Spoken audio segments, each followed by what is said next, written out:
Hello बहनों, राधे राधे। हमारे YouTube channel पर आप सभी का स्वागत है। आप लोग कैसे हैं? हम तो अच्छे हैं। आशा करते हैं आप लोग भी अच्छे होंगे, स्वस्थ होंगे, मस्त होंगे। आज चलो हम बहुत ही सुंदर सा सावन के महीने में रुद्राभिषेक जो हम कराते हैं उसके लिए बहुत ही सुंदर प्यारा सा सोहर गीत, सावन सोहर गीत उसके उपलक्ष्य में गाते हैं। आप लोग भी सुनिए। अगर आपको हमारे गीत अच्छी लगी तो लाइक कीजिए, शेयर कीजिए, ज़्यादा से ज़्यादा कमेंट कीजिए और कमेंट करके बताइए कि आप लोगों को हमारी गीत कैसी लगी। चलो सुनते हैं बहुत ही प्यारा सुंदर सा सोहर गीत। सावन कये हिनवा आंगनवा जगी, रोपे आंगनवा जगी, रोपे हो।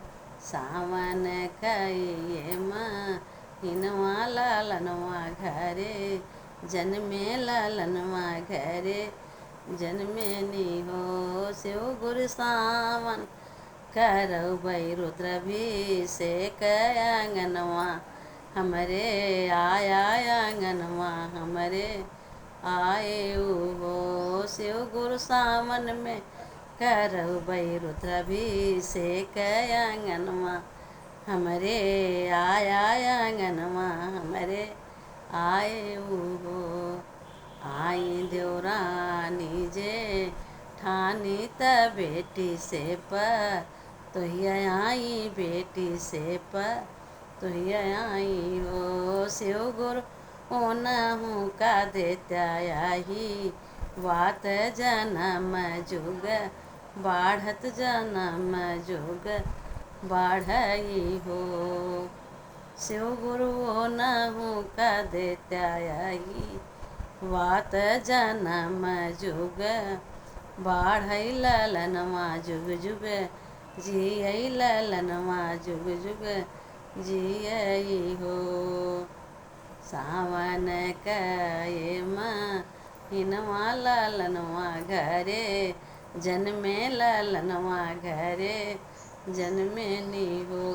शिव गुरु सावन में करबै रुद्राभिषेक आंगनवा हमरे आया, आंगनवा हमरे आए हो।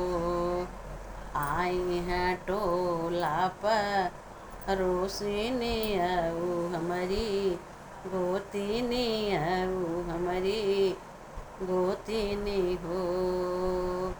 आई है टोला पर रोशनी तयाऊ हमारी गोतीनी, तयाऊ हमारी गोतीनी हो।